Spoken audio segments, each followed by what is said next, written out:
Harish, the best academy. Good evening everyone. Welcome to the Harish Academy. This is Pratap. Today we will discuss August 22nd, 2026 current affairs in detail. ఇవాళ మన first topic most important topic పరిశ్రమ నిర్వచనంపై supreme court తీర్పు. Supreme court of India industry అనే టర్మ్కి సంబంధించిన డెఫినేషన్కి సంబంధించి ఒక important verdict ఇచ్చిందండి. మనం exam point of వ్యూలో ఆ టాపిక్ తెలుసుకోవాలి. పరిశ్రమ నిర్వచనంపై సుప్రీంకోర్టు తీర్పు. కొత్త పారిశ్రామిక సంబంధాల చట్టం 2020 ప్రకారం 1978 నాటి పరిశ్రమ నిర్వచనం చెల్లదు. సుప్రీంకోర్టు ఇండస్ట్రీ డెఫినేషన్కి సంబంధించి ఒక ఇంపార్టెంట్ వర్డిక్ట్ ఇచ్చింది. న్యూ ఇండస్ట్రియల్ రిలేషన్స్ కోడ్ 2020 ప్రకారము 1978లో ఇచ్చిన డెఫినేషన్ ఏదైతే ఉందో, 1978లో ఇండస్ట్రీ అనే టర్మ్కి ఇచ్చిన డెఫినేషన్ ఏదైతే ఉందో ఆ డెఫినేషను ఇప్పుడు అప్లై కాదు అని చెప్పేసి చెప్పింది. ఇక్కడ ఎగ్జామ్ పాయింట్ ఆఫ్ వ్యూలో ఇవి చాలా థింగ్స్ ఉన్నాయండి. ఇందులో మనం ఎగ్జామ్ పాయింట్ ఆఫ్ వ్యూలో అవన్నీ తెలుసుకోవాలి. ఫస్ట్ ఇక్కడ ఇండస్ట్రియల్ రిలేషన్స్ కోడ్ 2020 అంటే ఏంటండి? గవర్నమెంట్ ఆఫ్ ఇండియా 4 లేబర్ కోడ్స్ని తీసుకుని వచ్చింది. 4 లేబర్ కోడ్లలో ఒక ముఖ్యమైన కోడే ఇండస్ట్రియల్ రిలేషన్స్ కోడ్ 2020. తెలుగులో చెప్పాలంటే పారిశ్రామిక సంబంధాల చట్టం. మరి ఇండస్ట్రీ అనే పదానికి యాక్చువల్లీ 1978లోనే ఒక డెఫినేషన్ని సుప్రీంకోర్టు ఇచ్చింది. 1978లోనే సుప్రీంకోర్టు 7 జడ్జి బెంచ్, 7 జడ్జిల ధర్మాసనం, 7 జడ్జ్ సుప్రీంకోర్టు బెంచ్ 1978లో ఒక తీర్పునిచ్చింది. అంటే ఒక పరిశ్రమ అని పిలువబడాలి అంటే ఏమి కండిషన్స్ సాటిస్ఫై చేయాలి? కొన్ని కండిషన్స్ ఉంటాయి. ఆ కండిషన్స్ సాటిస్ఫై చేస్తేనే ఆ యొక్క కార్యకలాపాన్ని, ఆ యాక్టివిటీని ఇండస్ట్రీ అని పిలుస్తారని చెప్పేసి 1978లో సుప్రీంకోర్టు చెప్పింది. అయితే ఇప్పుడు ఇండస్ట్రియల్ రిలేషన్స్ కోడ్ 2020 వచ్చిన తర్వాత ఈ IRC 2020 కింద ఏవైతే పెండింగ్ వివాదాలు ఉంటాయో, పెండింగ్లో ఉన్న ఇండస్ట్రియల్ డిస్ప్యూట్స్, పెండింగ్లో ఉన్న పారిశ్రామిక వివాదాలకి ఈ నిర్వచనం వర్తించదు, ఈ డెఫినేషన్ అప్లై కాదు అని చెప్పేసి చెప్పింది.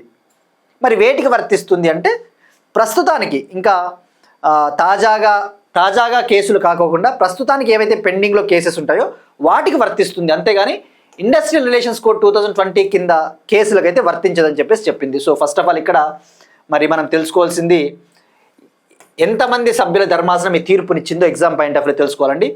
9 మెంబర్ కాన్స్టిట్యూషన్ బెంచ్, 9 జడ్జిల ధర్మాసనం ఈ తీర్పునిచ్చింది.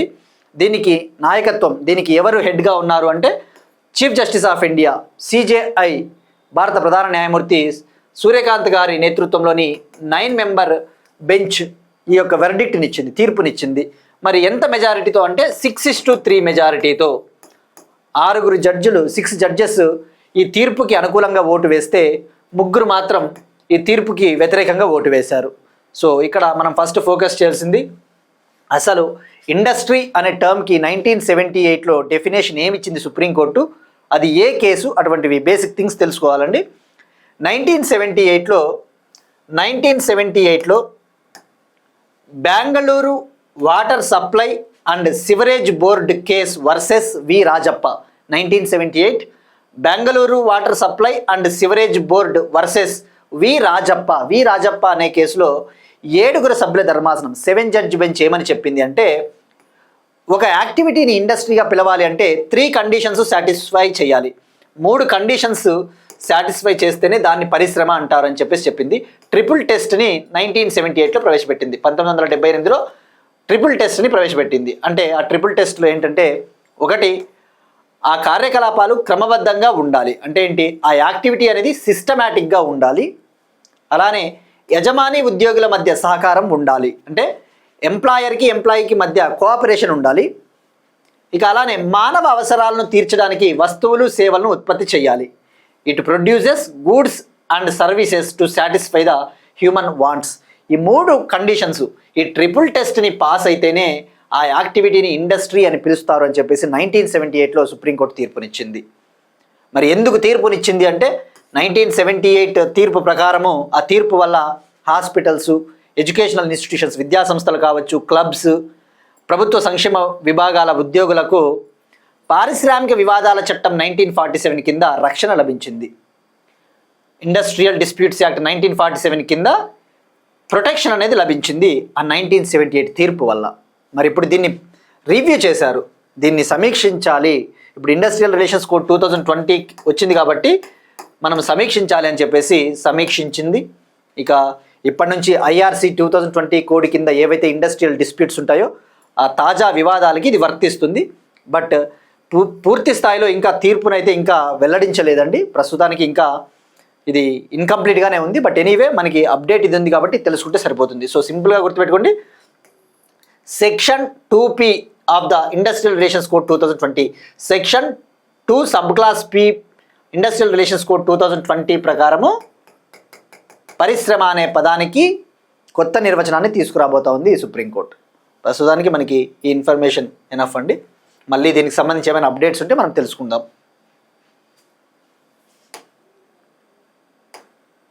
Next one most important topic, భారతదేశపు మొట్టమొదటి భారీ స్థాయి బయోపాలిమర్ ప్లాంట్. భారతదేశపు మొట్టమొదటి భారీ స్థాయి biopolymer plant, India's first large scale biopolymer plant. India's first large scale biopolymer ప్లాంట్ని ఉత్తరప్రదేశ్లో డెవలప్ చేస్తూ ఉన్నారండి. ఉత్తరప్రదేశ్లోని కేరీ డిస్టిక్లో, ఉత్తరప్రదేశ్లోని కేరీ జిల్లాలోని లఖింపూర్ అనే ప్రాంతంలో దీన్ని డెవలప్ చేస్తూ ఉన్నారు. మరి ఇక్కడ బయోపాలిమర్ ప్లాంట్ అంటే ఏంటి? మనం జనరల్గా మన ఏవైనా గూడ్స్ని ప్యాకేజింగ్ చేయడం కోసం ప్లాస్టిక్స్ని యూస్ చేస్తారు, ప్లాస్టిక్స్ని ఉపయోగిస్తారు. బట్ ఆ ప్లాస్టిక్స్ని ఎలా తయారు చేస్తారు? ఫాజిల్ ఫ్యూయల్స్, ఈ శిలాజ ఇంధనాలు ఉంటాయి కదా, కోలు, ఇటువంటి వాటిని, క్రూడ్ ఆయిల్, ఇటువంటి వాటిని ఉపయోగించి జనరల్గా ప్లాస్టిక్స్ని ఉత్పత్తి చేస్తూ ఉంటారు. మరి దానివల్ల ఏమవుతుంది? గ్రీన్ హౌస్ గ్యాస్ ఎమిషన్స్ అనేవి ఎక్కువగా రిలీజ్ అవుతాయి, కర్బన ఉద్గారాలు, కార్బన్ డైఆక్సైడ్ అటువంటివి. సో మనము ఆ ప్లాస్టిక్స్కి ఆల్టర్నేటివ్గా బయోపాలిమర్స్ లేదా బయోప్లాస్టిక్స్ని ఉపయోగించాలి అని చెప్పేసి ఆ బయోపాలిమర్స్ని ప్రొడ్యూస్ చేయడానికి, వాటిని ఉత్పత్తి చేయడానికి భారతదేశపు మొదటి ప్లాంట్ని డెవలప్ చేస్తూ ఉన్నారు. మరి ఎవరు డెవలప్ చేస్తూ ఉన్నారంటే Balrampur Chini mills limited company. Balrampur Chini mills limited company దీన్ని డెవలప్ చేస్తూ ఉంది. దీన్నే India's first PLA bioplastics plant అని కూడా అంటారు. అక్టోబర్ 2026 కల్లా ఇది వర్కింగ్లోకి రాబోతోంది. అక్టోబర్ 2026 కల్లా ఇది ఆపరేషన్స్ ప్రొడ్యూస్ చేయడం మొదలు పెడుతుంది. మరి ఇక్కడ మనం ఎగ్జామ్ పాయింట్ ఆఫ్ వ్యూ తెలుసుకోవాల్సింది, అసలు ఈ బయోప్లాస్టిక్ ప్లాంట్ అంటే ఏంటి?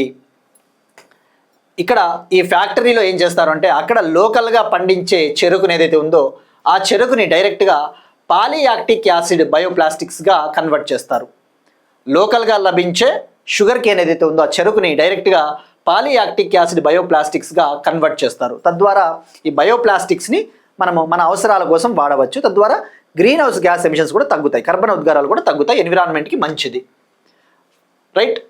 మరి ఇక్కడ ఎగ్జామ్ పాయింట్ ఆఫ్ వ్యూ తెలుసుకోవాల్సింది, ఎంత ఇన్వెస్ట్మెంట్? దీనికోసం సుమారుగా 3080 కోట్లు ఖర్చు చేస్తూ ఉన్నారు. Investment about 3080 crore, right? So ఇది మోస్ట్ ఇంపార్టెంట్ టాపిక్ అండి. సో ఇలాంటి టాపిక్స్ ఉన్నప్పుడు ఏంటంటే ఆస్పిరెంట్స్ మీరు ఫోకస్ చేయాల్సింది, ఎప్పుడైనా ఇలాంటివి భారతదేశపు మొట్టమొదటి, ఆసియాలోని మొట్టమొదటి కంపెనీ అలాంటి వార్తలు ఉన్నప్పుడు ఏం చేయాలంటే ఆర్గనైజ్డ్గా, సిస్టమేటిక్గా ఎక్కడ డెవలప్ చేస్తూ ఉన్నారు, ఎవరు డెవలప్ చేస్తూ ఉన్నారు, దానికి ఎంత ఇన్వెస్ట్మెంట్ అవుతుంది, దాని ముఖ్య ఉద్దేశం ఏంటి, అలాంటి బేసిక్ థింగ్స్ తెలుసుకుంటే సరిపోతుందండి. నెక్స్ట్ వన్, లడఖ్లో హైకోర్టు బెంచ్ ఏర్పాటుకు కేంద్ర మంత్రివర్గం ఆమోదం. లడఖ్లో హైకోర్టు బెంచ్ ఏర్పాటుకు కేంద్ర మంత్రివర్గం ఆమోదం తెలిపింది. Union cabinet approved the establishment of Jammu and Kashmir high court bench in Ladakh. Union cabinet ఒక అప్రూవల్ ఇచ్చింది. జమ్మూ అండ్ కాశ్మీర్ హైకోర్టుకు సంబంధించిన ఒక పర్మనెంట్ బెంచ్ని లడఖ్లో ఏర్పాటు చేయబోతోంది.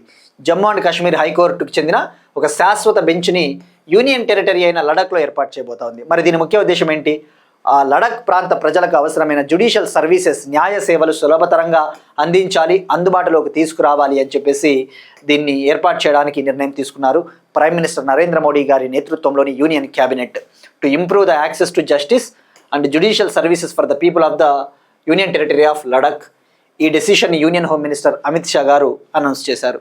మరి జమ్మూ అండ్ కాశ్మీర్ హైకోర్టు ఏదైతే ఉందో, union territory Jammu and Kashmir high court ఏదైతే ఉందో ఆ హైకోర్టు అనేది లడఖ్కి మరియు జమ్మూ అండ్ కాశ్మీర్కి కామన్ ఉమ్మడి హైకోర్టు, లడఖ్కి జమ్మూ అండ్ కాశ్మీర్కి. ఆల్రెడీ ఈ జమ్మూ అండ్ కాశ్మీర్ హైకోర్టుకి సంబంధించిన 2 బెంచ్లు శ్రీనగర్ మరియు జమ్మూలో ఉన్నాయి. శ్రీనగర్ అండ్ జమ్మూలో ఆల్రెడీ 2 బెంచెస్ ఉన్నాయి. ఇప్పుడు 3rd బెంచ్ని లడఖ్లో ఏర్పాటు చేయబోతూ ఉన్నారు. నెక్స్ట్ వన్ ఇక ఎంఓఈస్కి సంబంధించి అండి, ఎకానమీకి సంబంధించి స్టార్టప్లకు మద్దతు ఇచ్చేందుకు ఫోన్పే షెల్ ఇండియాతో డిపిఐఐటి అవగాహన ఒప్పందం.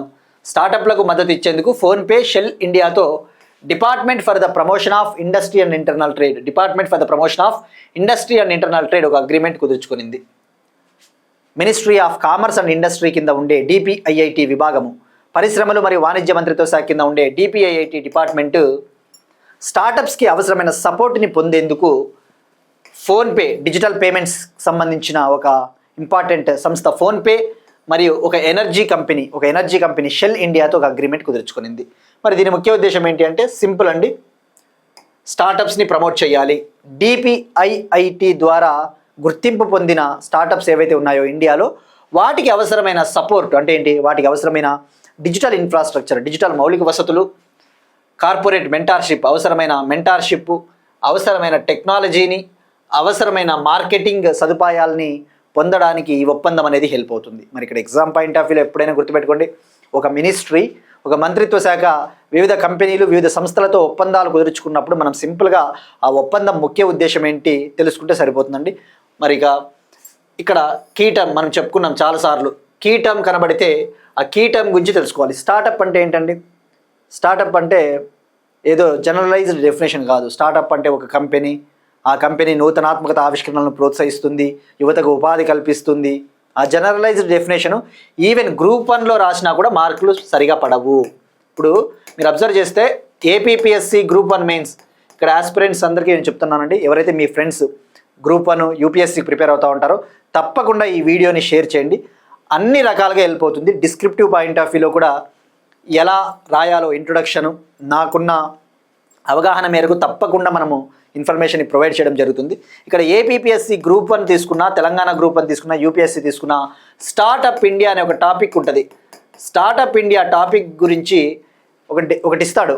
భారతదేశంలో ఈ స్టార్టప్లను ప్రోత్సహించడానికి గవర్నమెంట్ ఆఫ్ ఇండియా తీసుకున్న చర్యలు, గవర్నమెంట్ ఆఫ్ ఇండియా తీసుకున్న యాక్టివిటీస్ ఏమున్నాయి స్టార్టప్స్ని ప్రమోట్ చేయడానికి అన్నప్పుడు మనం స్టార్టప్ డెఫినేషన్ ఎప్పుడూ కూడా ఒక స్టాండర్డ్ డెఫినేషన్ రాయాలి. అంటే ఏదో స్టార్టప్ అంటే ఒక ఇంట్రొడక్షన్ వచ్చేసి నూతనాత్మకత ఆవిష్కరణలను ప్రోత్సహిస్తుంది, యువతకు ఉపాధి కల్పిస్తుంది, ఆ కంపెనీని స్టార్టప్ అంటారు అంటే మనకి మార్కులు ఎక్కువ పడవండి. స్టార్టప్ అంటే ఇమ్మీడియట్గా మనకు డెఫినేషన్ ఏం గుర్తు రావాలంటే మనం డిస్కస్ చేసుకున్నాం. డిపిఐఐటి విభాగము, department for the promotion of industry and internal trade, ministry of commerce రీసెంట్గా ఒక డెఫినేషన్ ఇచ్చింది. ఏదైతే ఒక కంపెనీ ఏర్పాటు చేసి 10 years అయి ఉంటుందో, 10 ఏళ్లలోపు అయి ఉండి దాని యొక్క యాన్యువల్ టర్నోవర్, వార్షిక ఆదాయము సంవత్సరానికి 200 కోట్ల వరకు ఉంటే అది స్టార్టప్ కంపెనీ. గతంలో స్టార్టప్ కంపెనీ అంటే యాన్యువల్ టర్నోవర్, వార్షిక ఆదాయము 100 కోట్లు ఉంటే దాన్ని గతంలో స్టార్టప్ అని పిలిచేవాళ్ళు. ఇప్పుడు ఈ యాన్యువల్ టర్నోవర్ లిమిట్ని 200 crore పెంచారు. మరి అది ఆ కంపెనీని ఏర్పాటు చేసి ఎన్నేళ్ళు అయి ఉండాలి అంటే 10 years, up to 10 years. So ఇట్లా మనం ఇంట్రొడక్షన్ వచ్చేసి according to the DPIIT ministry of commerce and industry, startup can be defined as the company which is set up less than 10 years ago and which is having annual turnover of up to 200 crore, that can be called as startup అనే definition కనుక మనం రాస్తే మనకి ఇంట్రొడక్షన్లో మంచి మార్కులు పడతాయండి. So ఇది ఈ డిపిఐఐటికి ఫోన్పేకి మధ్య కుదిరిన ఒక ఒప్పందం.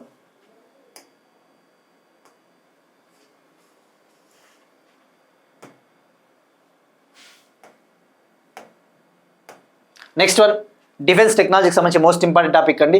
దివ్యాస్త్ర MK3 స్వదేశీ loitering munition drone. Divyastra MK3 స్వదేశీ లోయిటరింగ్ మ్యూనిషన్ డ్రోన్. దీన్నే కమికజే డ్రోన్ లేదా ఆత్మాహుతి డ్రోన్లు అంటారు. కమికజే డ్రోన్స్ మనం డిస్కస్ చేసుకున్నాం. కమికజే డ్రోన్స్ అంటే సూసైడల్ డ్రోన్స్, వీటినే ఆత్మాహుతి డ్రోన్లు అంటారు. అంటే వీటిని లాంచ్ చేసినప్పుడు ఏం చేస్తుందంటే ఈ శత్రు దేశాలకు చెందిన టార్గెట్స్ పైన అటాక్ చేసి అందులో ఉన్న పేలుడు పదార్థం ఏదైతే ఉందో ఆ పేలుడు పదార్థంతో అటాక్ చేసినప్పుడు శత్రు దేశాలకు చెందినవి అన్ని నాశనం అయిపోతాయి. అంటే ఒక విధంగా ఆత్మాహుతి డ్రోన్ లాగా పనిచేస్తుంది. మరి ఇప్పుడు ఈ దివ్యాస్త్ర మార్క్ 3 డ్రోన్ని ఎవరు డెవలప్ చేశారు అటువంటి బేసిక్ థింగ్స్ తెలుసుకోవాలండి. దీన్ని ఉత్తరప్రదేశ్లోని లక్నోకు చెందిన కావా యుఏవి ప్రైవేట్ లిమిటెడ్ కంపెనీ. ఉత్తరప్రదేశ్లోని లక్నోకు చెందిన కవా యుఏవి అంటే అన్మ్యాన్డ్ ఏరియల్ వెహికల్ అంటే మానవరహిత విమానము. మానవరహిత విమానం అంటే drone. Kawa UAV private limited company దీన్ని సక్సెస్ఫుల్గా టెస్ట్ చేసింది. సక్సెస్ఫుల్గా మెయిడెన్ ఫ్లైట్ టెస్ట్, తొలిసారిగా టెస్ట్ చేసింది. ఇది ఇండిజీనస్ అంటే స్వదేశీయంగా డెవలప్ చేశారు. మరి మనం తెలుసుకోవాల్సింది దీని రేంజ్ ఎంత, అటువంటి బేసిక్ థింగ్స్ తెలుసుకోవాలండి. దీని రేంజ్ అనేది దీని అఫీషియల్ స్పెసిఫికేషన్స్, అధికారికంగా పూర్తి స్థాయిలో స్పెసిఫికేషన్స్ ఇంకా డిస్క్లోజ్ చేయలేదు, వెల్లడించలేదు. కానీ కొద్దిగా డేటా ఏం చెప్తా ఉన్నారు అంటే దీని రేంజ్ వచ్చేసి సుమారుగా 300 to 400 కిలోమీటర్స్ ఉంటుందని చెప్పేసి చెప్తున్నారు. Around 300 to 403 kilometres range. ఇందులో స్వదేశీయంగా తయారు చేసిన జెట్ ప్రొపల్షన్ సిస్టమ్ని వాడడం జరిగింది. న్యూఢిల్లీకి చెందిన డీజీ ప్రొపల్షన్ సిస్టమ్ కంపెనీ తయారు చేసిన జెట్ ప్రొపల్షన్ సిస్టమ్ని ఉపయోగించారు. ప్రొపల్షన్ అంటే ఇంధనం, అది నడవడానికి ఇంధనం అవసరం కదా, దాన్ని డెవలప్ చేసింది ఎవరంటే న్యూఢిల్లీకి చెందిన డీజీ ప్రొపల్షన్. ఇది దివ్యాస్త్ర MK3కి సంబంధించిన కమికజే డ్రోన్. నెక్స్ట్ వన్ అగైన్ డిఫెన్స్కి సంబంధించి మోస్ట్ ఇంపార్టెంట్ టాపిక్. భారతదేశపు మొట్టమొదటి AI ఆధారిత యుద్ధ విమానం. భారతదేశపు మొట్టమొదటి AI ఆధారిత యుద్ధ విమానం. India's first AI fighter jet. India's first AI powered fighter jet. దీనిని flying wedge defence and aerospace technologies private limited company ఆవిష్కరించింది. దీనిని డెవలప్ చేసింది flying wedge defence and aerospace technologies private limited company.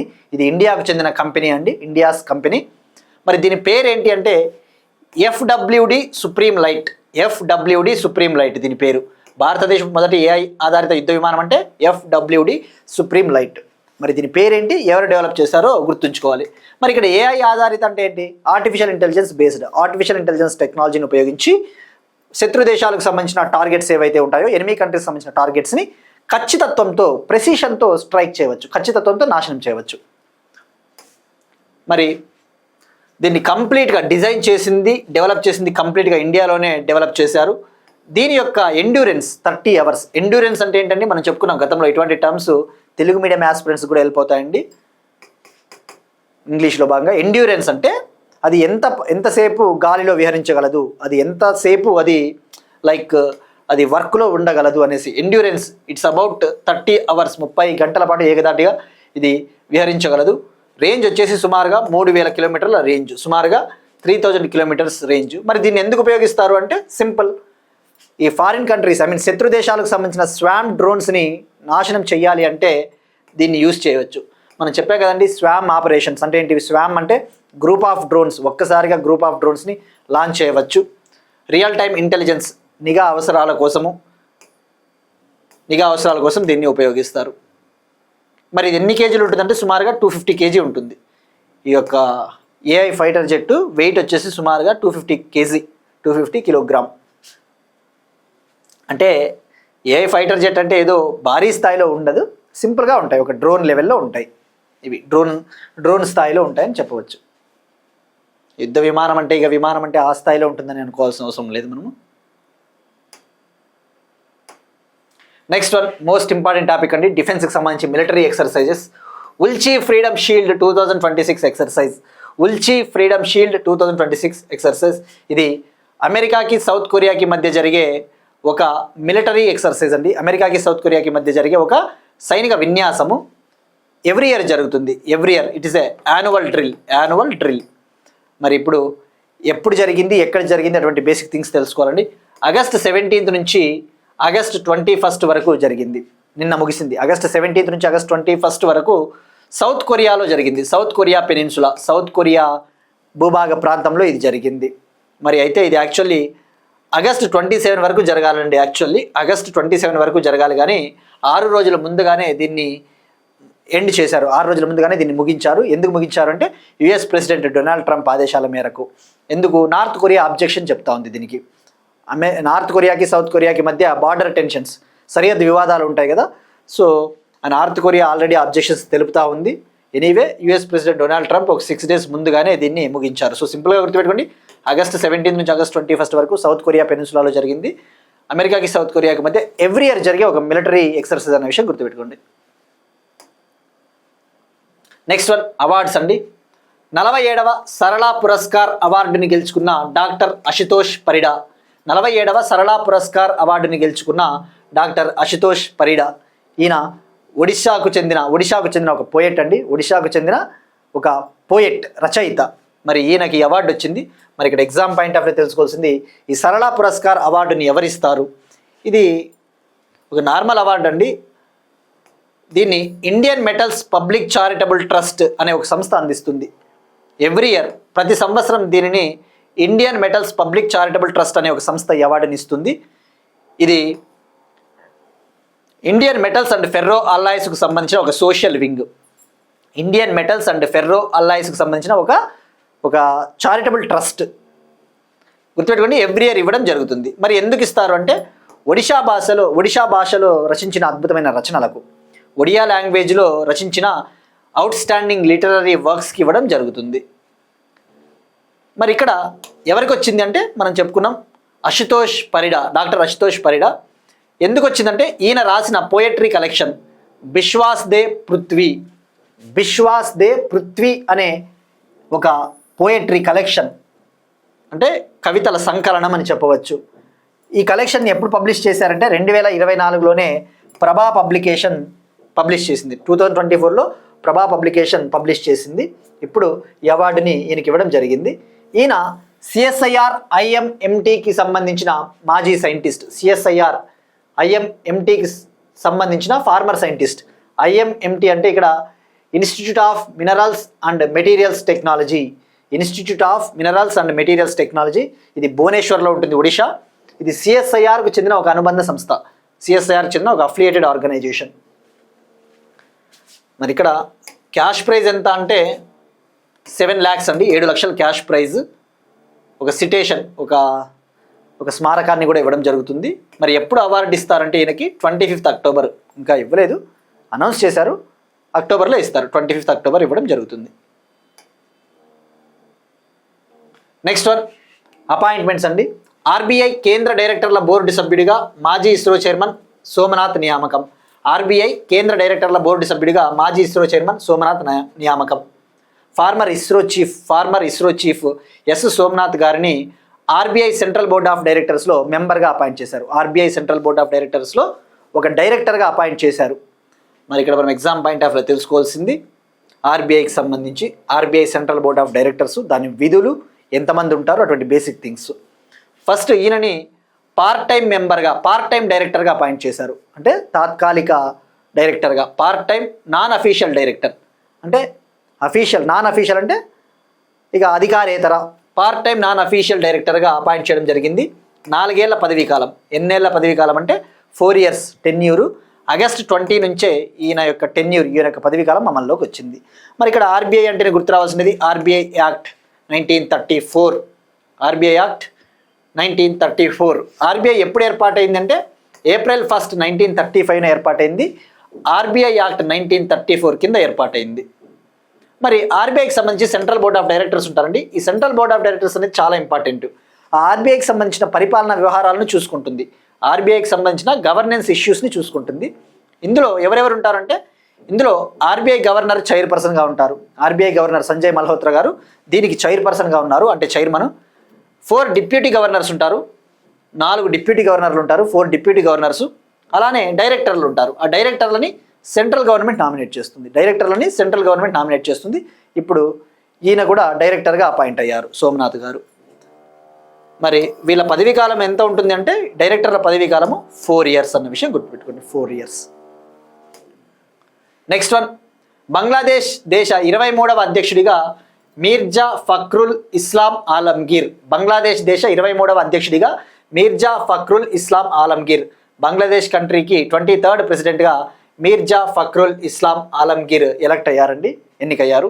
మరి ఈయన ఏ పార్టీకి చెందిన వారంటే ప్రజెంట్ బంగ్లాదేశ్లో ఉన్న రూలింగ్ పార్టీ బంగ్లాదేశ్ నేషనలిస్ట్ పార్టీకి చెందిన senior politician. Bangladesh Nationalist party ఇప్పుడు ప్రజెంట్ బంగ్లాదేశ్లో అధికారంలో ఉంది. బంగ్లాదేశ్ ప్రైమ్ మినిస్టర్ ఎవరండి? తారిక్ రెహమాన్ గారు.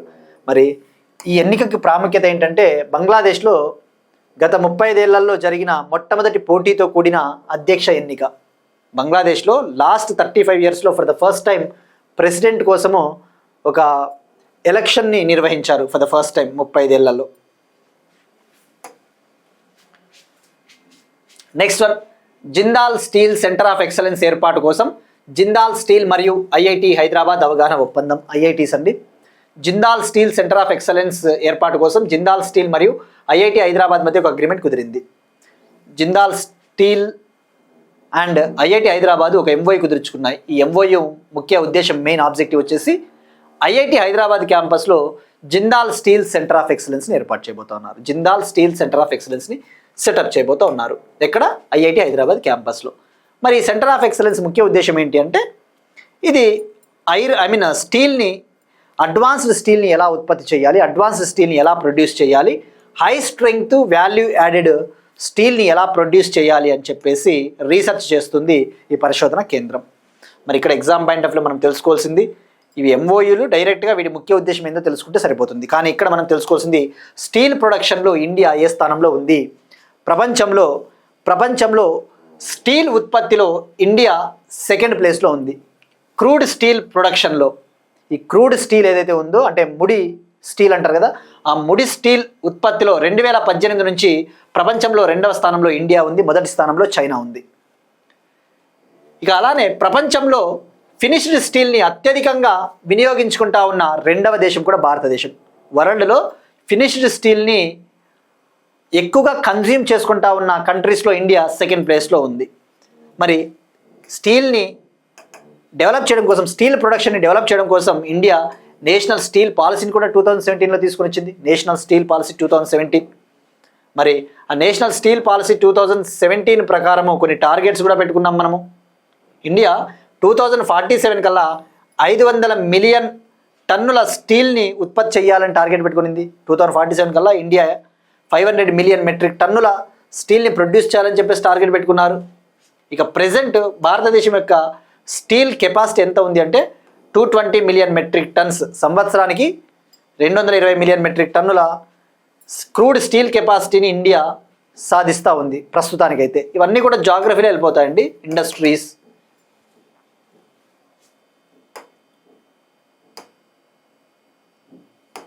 ఇక్కడ పిఐబి మీరు చూసుకుంటే 2014తో పోల్చుకుంటే 2024 నాటికి స్టీల్ ప్రొడక్షన్ కెపాసిటీ పెరిగింది. గ్రోత్ రేట్ 7.9% ఉంది.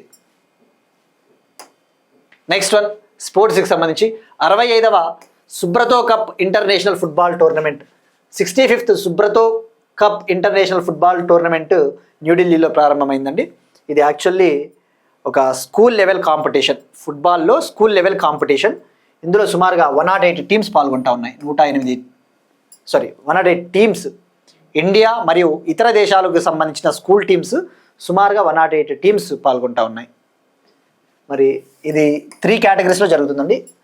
Junior girls under 17, junior boys under 17, sub junior boys under 15 కేటగిరీలో. ఆగస్ట్ 18న స్టార్ట్ అయింది, సెప్టెంబర్ 24 వరకు జరుగుతుందండి ఇది. మరి ఎక్కడెక్కడ జరుగుతుందంటే న్యూఢిల్లీ, బెంగళూరులో జరుగుతుంది. సో ఇలాంటివి జస్ట్ డైరెక్ట్గా అడుగుతాడండి. 65th Subroto cup international football tournament ఎక్కడ జరిగింది, ఎన్ని టీమ్స్ పాల్గొన్నాయి, బేసిక్ థింగ్స్.